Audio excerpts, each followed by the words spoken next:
I like to collect a lot of varied kinds of things. And some of the things that I'm really interested in collecting are a little bit eccentric. Longtime viewers of the channel may remember that I have kind of bordering on an obsession with vintage hardware speech synthesizers.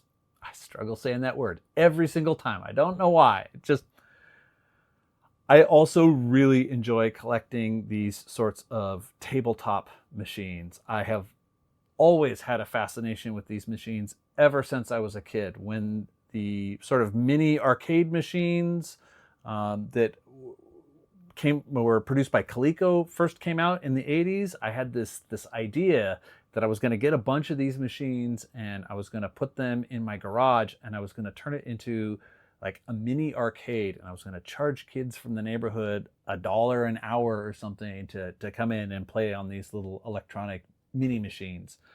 Now, it was kind of a ridiculous idea. It never happened. I never got a single one of these machines because growing up, I did not have money. But I just kept this fascination with these kinds of machines. Now, Tron and Astro Command I've had for a long time. Tron I've had for probably 10 years. This is such a cool machine. And I think at least Astro Command has been on the channel before, but it would have been, gosh, maybe in like 2020 or 2021. It's been quite a long time. Now, Frogger and Caveman here are very recent pickups, and I have yet to try to turn them on. So I'm gonna try to play with these two machines, and I know for sure that Caveman, which I was really excited to get, I know for sure that it is going to need some repair because I've already turned it over and looked at the battery compartment, and there is battery gunk is seeping out, and I cannot even easily get the battery door open. So I'm very concerned that it's going to require a lot of work. And that's part of the reason why, like, I just brought these two machines home on like 2 days ago. Frogger fortunately does not have any batteries in it, so I'm pretty confident that it is just going to need like some cleanup, and the sticker here will need to be re-adhered, and then it will probably just work, but let's find out. I got all three of these games at the same time. I think that I forgot to mention the Tandy Electronic Football II game in the intro material. I find it very interesting that two of these are just so dirty. They're so dirty that after a comment in my previous video, I decided to get the nitrile gloves out. I already had some of these. I just never think to use them. For this, I use them in one of my other hobbies, barbecue, like shredding beef and stuff like that. But these two are so filthy, and this one is just pristinely clean. It looks great. I'm gonna go ahead and open this one first. I can tell from the weight of it that it has batteries in it. Hopefully they have not leaked very much. Maybe we'll get. Okay, so this is interesting. The batteries actually look fine, and it is turned on, so the batteries are totally dead. But they are actually the original Radio Shack alkaline Enercell batteries. So these are, oh, that one has leaked a little bit. Okay, so these are the original Radio Shack batteries from back in the day.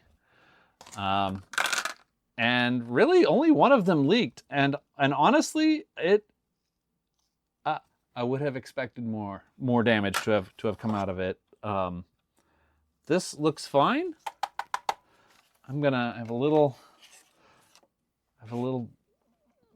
beaker of vinegar here that I'm gonna go ahead and use to clean this off. Oh yeah, there wasn't even enough of that battery on there to make it bubble up. Well, I'd say that's disappointing, but I know that Caveman here is gonna, oh, and I hate these kind. I am looking for a recommendation of a kind of cotton swab inexpensive kind of cotton swab to use for this sort of thing. I know that you can use ones for like medical exam that don't shred apart like this, but those are quite expensive per unit. So I've been avoiding those. I seek your recommendations. So this looks fine, actually. I'm going to hit it with some IPA in here and kind of wipe the surfaces down a little bit and make even more of a mess with this stupid cotton thing. Ah, it's terrible. Okay, try to clean off. That is just a total nightmare. I don't like to power any of these kinds of things with batteries for, I think, the obvious reasons. So what I have today, and it's a little bit out of the shot, is I have a bench power supply that I'm going to use. I'm actually going to let that dry a little bit more. And what I'm going to do to test these is I'm going to just, because this does not have any place to connect a proper power supply, I'm just going to attach the leads to the battery leads in here after this dries a little bit more and try to power it that way.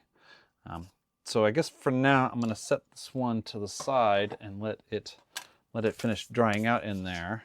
I used to actually have Caveman back in the day, and I can tell from the weight of it that it's full of batteries that have assuredly leaked. Now, at first I tried to just like push it to slide it open, but then I remembered that's not how these work. And so my thought, and you can see some gunk leaking out here, as I thought, oh my gosh, these batteries have swollen so much that they're putting pressure on this so that it won't open. But there's a little, you push this button. But before I open it, I want to kind of compare this with another game that that I'm pretty sure I showed on the channel once before, this Tomitronic Tron game, which is a great game. Everything about this game is just fabulous.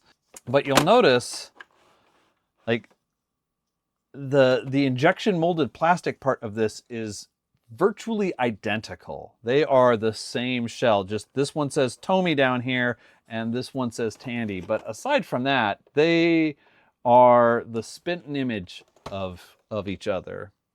So it's pretty clear that Tandy Caveman was actually made by Tomy. Now there is an instruction sheet down here for how to play the game, but it has suffered some kind of smudging damage. I'm not exactly sure what happened there. So it'll be a little bit rough to read the directions on how to play this. But let's open it up and let's see the damage. Oh my God. Oh, that is a nightmare. And it's interesting. Someone played this game not, in hugely ancient times, because this battery says best if installed by January 2000. So it's a little expired. Oh my goodness, that is I am impressed by how much these have exploded. This game may be toast. Oh my God. Oh, that is horrifying.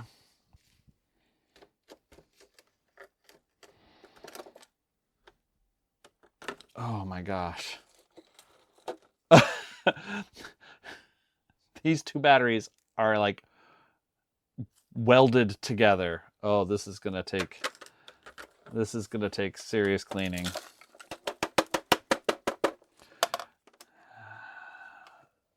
But it's interesting. This contact down here has no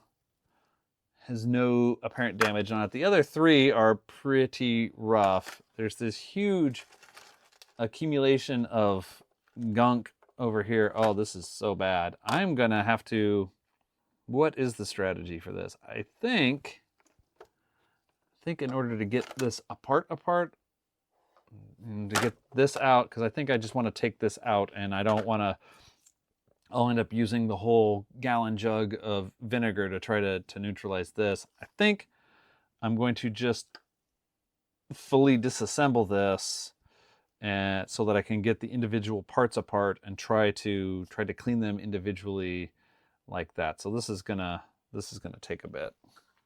My understanding is it appears there are 6 total screws. There's 4 that are outside, and then 2 down inside the battery compartment here. So I'm just gonna take out all those screws and then see what happens when we get this apart.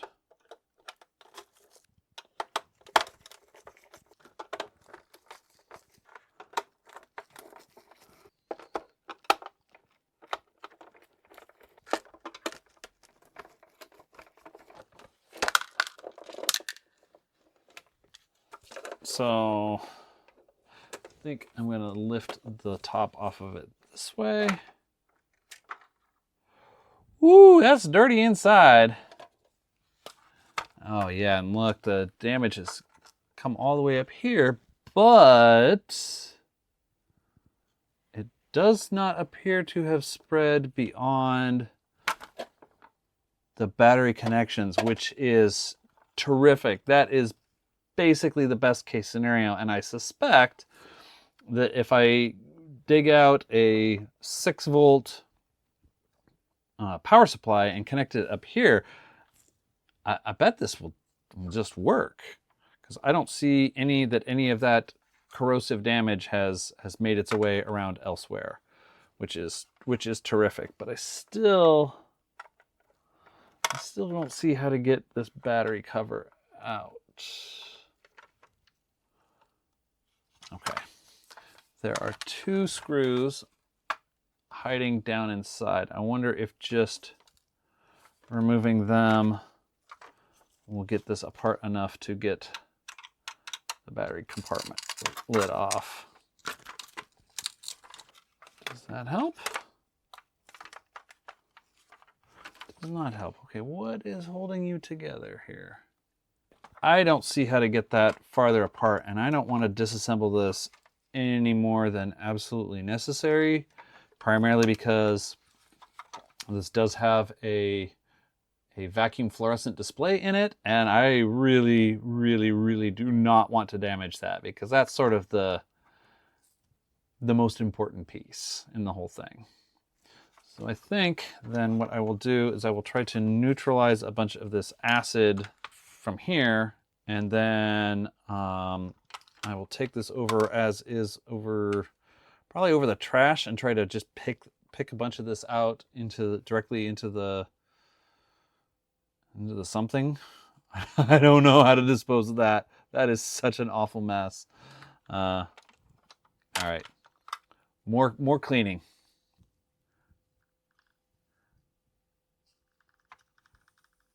All right, there's the satisfying bubbling on this side. You know what I think I'm going to use instead of this? I think I'm going to use this toothbrush.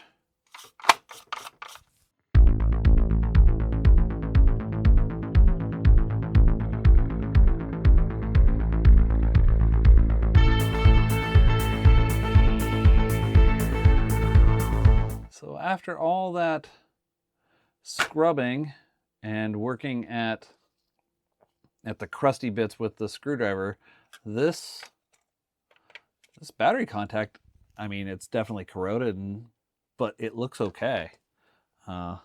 There's quite a revival for it. So now I'm going to go to work on these 2 over here.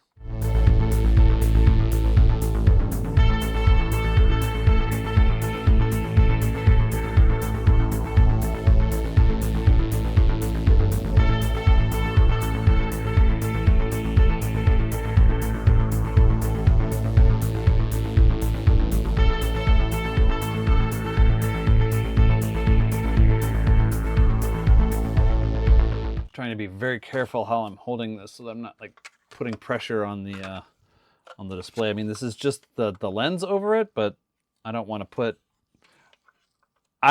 anything. I don't want any of the vinegar to get in on the electronics, because the rest of this plastic I'll be able to clean with IPA and maybe even very gentle running water to get the vinegar off of it, because the vinegar also is corrosive. But if I get it inside the other part, then I'm pretty much committed into a full disassembly and taking everything down, which I'm trying to avoid.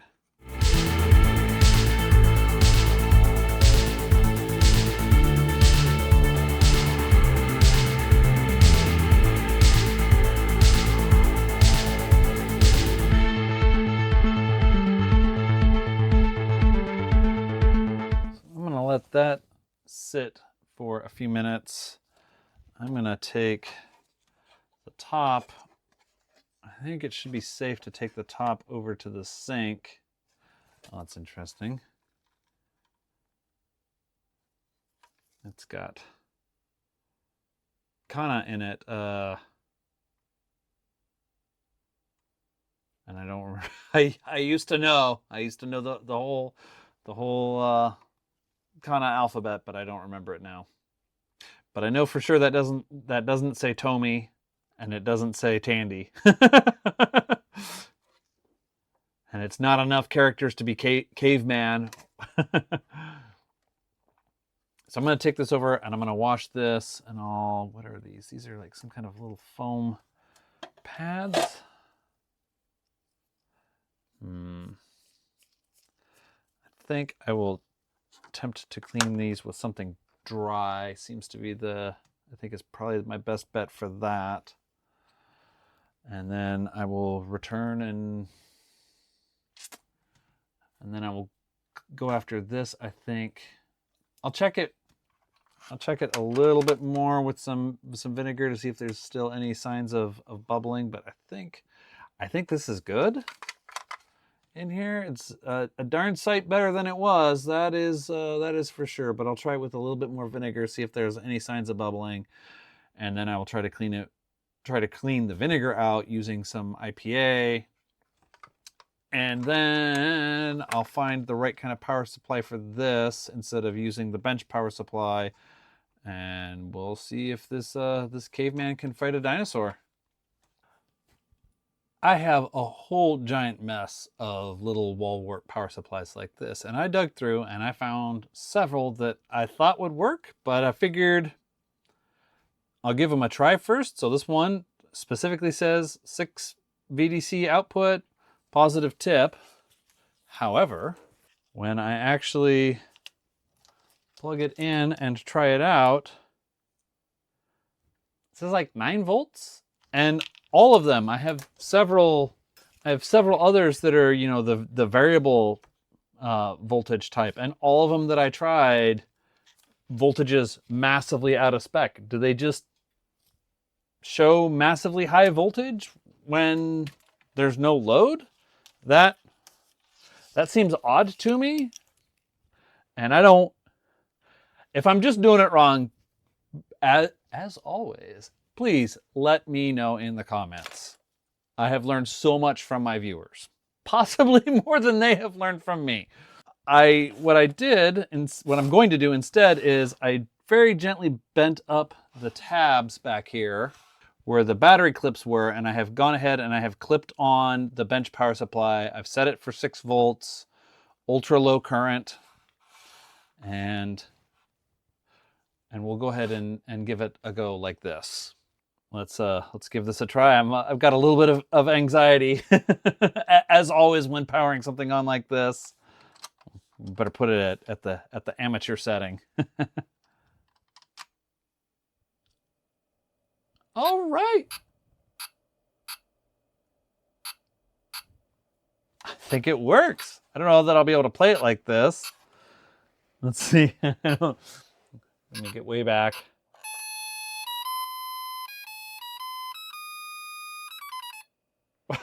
It's so loud.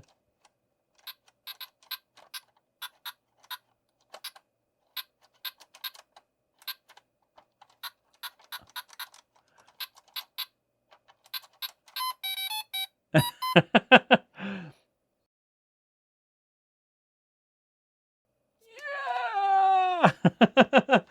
All right, well, I'm gonna I'm going to call that fully working. I think it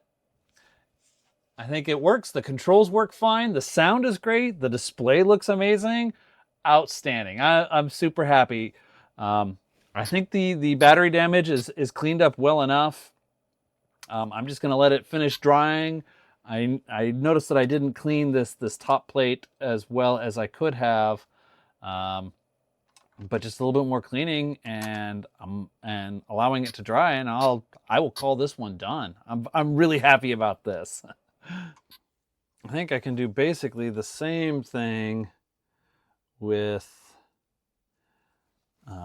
Tandy Electronic Football. I'm going to be a lot less excited about playing football because I know it is very un-American, but I do not enjoy football.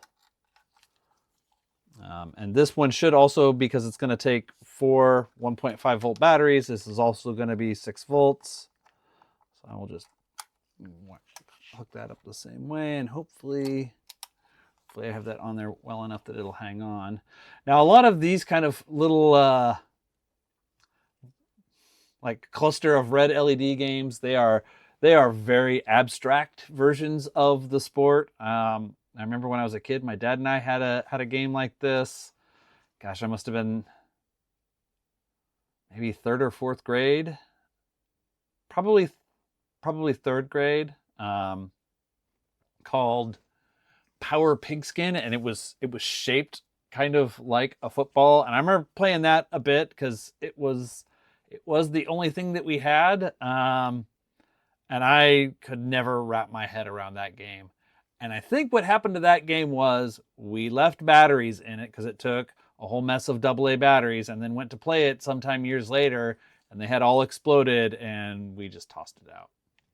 All right, let's see what this does. Okay, interesting. No current drawn from the power supply. Oh, wait. I can see, oh my gosh. I'm going to have to turn off. Yeah, you can just barely see. There are little football guys on there. I wonder if okay, so they're very, I don't have no idea. All right. I have no idea how to play this. It did not come with instructions.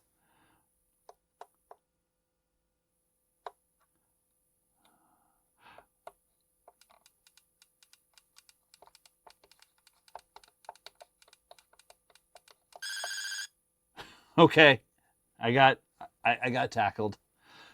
Typical. But the buttons seem to work, and I can't even tell what I'm doing. You have to play this in a very, very, very dark room because these LEDs are very dim. They are barely showing up on the camera at all. Oh, okay. So, I mean, yay. Football works.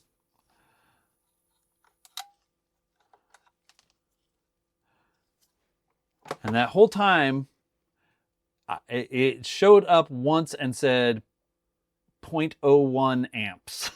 All the rest of the time, the display was, there was 0 power draw. On to Frogger. Now Frogger, I can tell that it's empty, and it looks pristine inside. Like it was appropriately stored. Frogger, unfortunately, does not, anywhere that I can see, have any place to connect in a power supply. Like I'm gonna use the Tron as the example. To use a wall-wart kind of power supply. It just wants to eat batteries. And this little cover is coming off. And I think what I'm going to try to do, because I would like to have that on properly, and I think the best way to do that, I wonder if I should just try to clean off all the hair and gunk and ick off of the sticker part and off of here, and then just apply some adhesive and try to stick just this part down. I think that's what I'm going to do. I think I'm going to do that rather than trying to remove the whole thing. Like, if sort of the ratios were reversed, if there was this much of it hanging on and the rest was flapping around, I would just try to very gently remove the whole thing and then apply some sort of acid-free spray adhesive to it to clean it off. But in this case, I think I'm going to leave it as is. I am going to give it a little bit of a clean.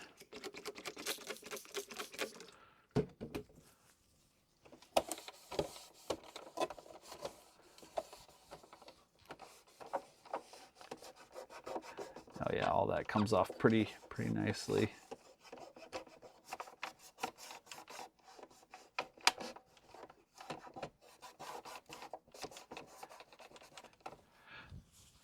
Now there was a whole collection of these Coleco little mini arcade games. I know Pac-Man and I want to say Cubert. There was at least 4 or 5 different games that were all in this exact same form factor, and they are very cool. What I'm going to do here is I'm going to make sure this is set to off. I'm going to turn this off. So I'm going to do basically the same trick. Now, when you're doing this kind of a trick, and what's going to be difficult about this one is on battery compartments like this, there'll be 2 ends that actually will have wires connected to them, like with this. There's 2 ends that actually have the wires connected, and then there's another end that will just be connected to itself. And so on this one, you can tell that this end is just connected to itself. So this is one long circuit across like so. So when you're trying to attach leads like this, you have to attach to these ends.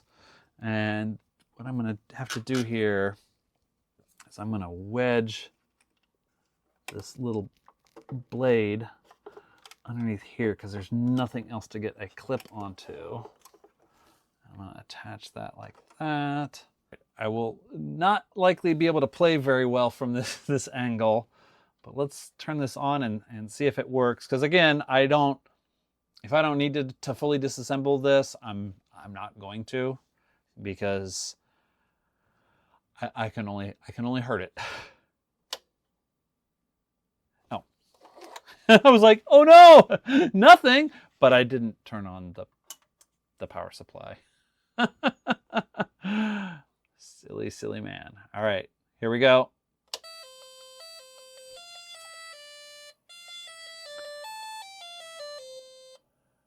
All right, the sound works. The screen looks good. The screen looks good. I don't see any dead pixels. It is a little bit. Let me turn off that light. All right, that makes it show up a bit better. Okay, let's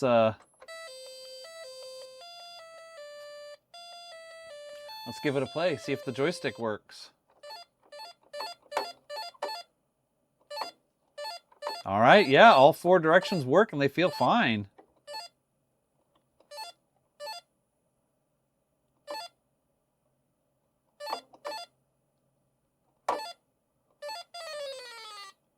Although it looks like, I wonder if that's supposed to be more lit up there. I wonder if we do have basically some dead pixels. Huh. I'm not sure how that is supposed to look.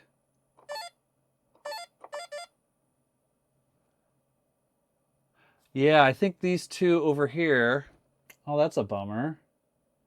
Because I landed in this far right one and it doesn't have the square around it, and the frog inside didn't line up. So there's two dead pixels. Whoops. And I jumped off into the water. I anticipated the turtles too much. All right, let me try to get...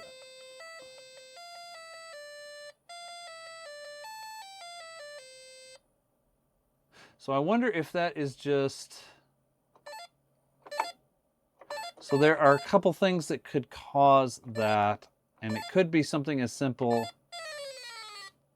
Oh, Okay, they went down without, the turtles submerged without any warning. Rude.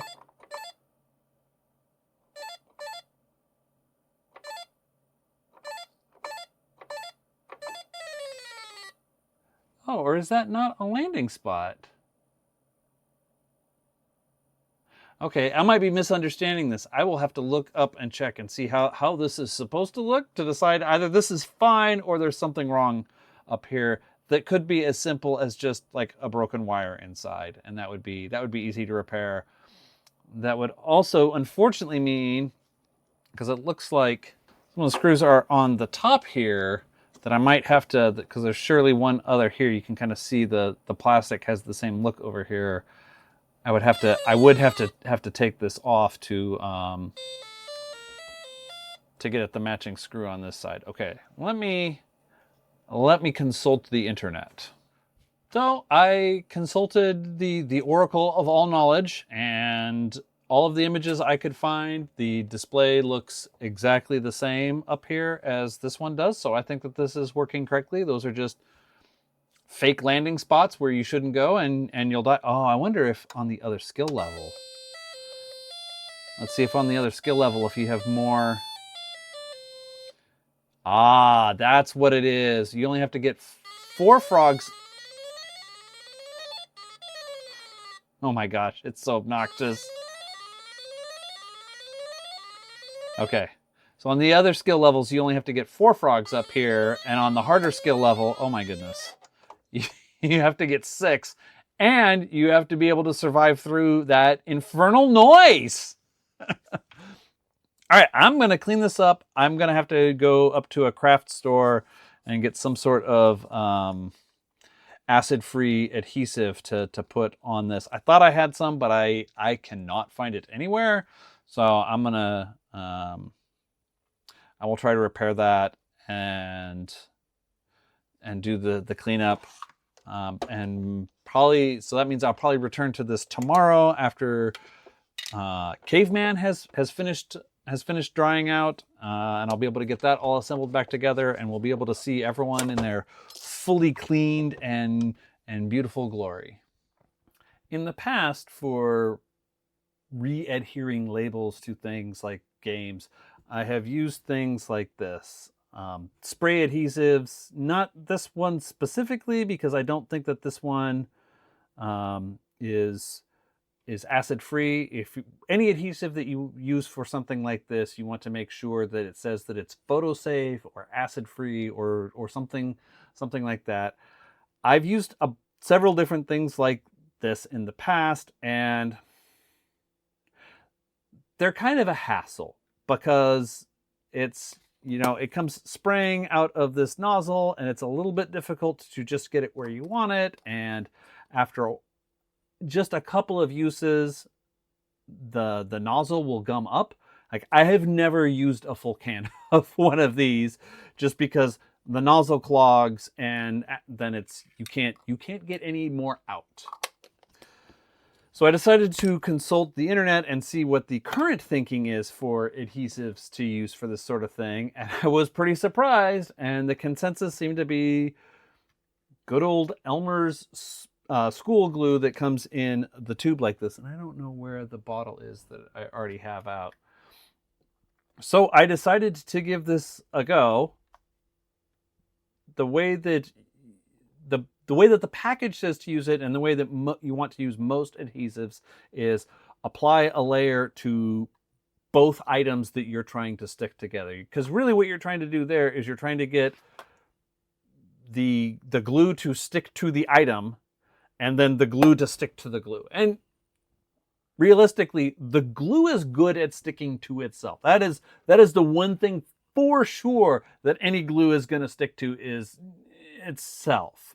So if you can get, separate coatings to adhere to both items that you're trying to bond together, and then you can just, bond those. Now, in the process of doing that, you want to be able to keep them tightly adhered. For most adhesives like this, will somewhere on the back will say what their bonding time is. The Elmer's glue does not say that. It does not give any directions about it, which kind of started getting me a little bit skeptical about it, but I used a couple of clamps and some t-shirts to be able to try to hold that sticker layer to the plastic of the actual game console itself. We'll see how that turns out. I am overall pretty happy with the way the Frogger restoration turned out. It cleaned up really well. There was no serious damage in it that needed repairing, unlike Caveman, which I'll talk about here in a moment. And it was mostly just a matter of cleaning. The one thing that I'm not happy about is this little bit right here. I tried following the directions on the package for the Elmer's glue of applying the glue to both the decal layer here and the hard plastic of the game itself. And then on top of that, I used a clamp and a piece of t-shirt to kind of hold that down into place for several hours. And within about 15 minutes of removing the clamps, this much of the edge here had popped up. So I don't know if I just need to try that again or try some other kind of adhesive. I really don't know what to do about that. But that is going to bug me for a long time until I manage to get that resolved. If you have any ideas about a better adhesive to use for this than the Elmer's glue, I would sure love to hear about it. But again, aside from that, you know, the screen is bright and looks really good. The controls work just fine. This one was a pretty easy restoration, and I'm mostly happy with how it turned out.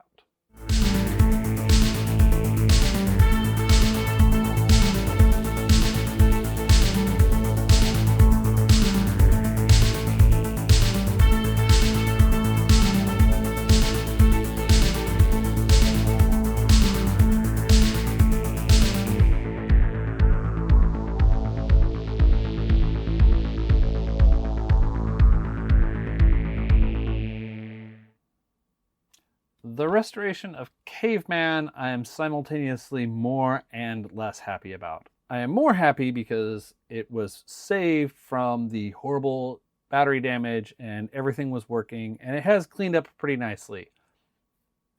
I am less pleased because I didn't realize the paint is on the outside of the plastic, and there was a bit, you can see some dirt on it here. There was a big spot of dirt here, and when I tried to clean it with isopropyl alcohol, it took the paint right off. I'm glad I was not recording when that happened, because I had some choice spicy words for myself. But aside from that, this thing has cleaned up really nicely. I mean, there's still a little bit of kind of dirty bits on it. Because this game is shiny plastic, I really did not want to go after it with the magic eraser kind of sponge, because I was pretty sure that would take the shine right off of it, and I'd rather still have the shine than, you know, be able to get rid of these couple little dirty bits. But aside from that, I am super happy with this. This is going to make a lot of noise here. The game looks good. It is quite a bit more dim with the plastic installed than without that. But aside from that, I am super happy with this one. All three of these games are working great and are as near to their original former glory as I could possibly get them, with, you know, the one notable exception, saved from corrosive battery damage, and I'm going to have fun playing these. If you enjoyed this video, I would really appreciate a like. If you are interested in this kind of content, I don't do a lot of this specifically, mostly retro computers. Especially if you're interested in that kind of content, I highly recommend that you click the subscribe button. And until next time, try to remember the good stuff.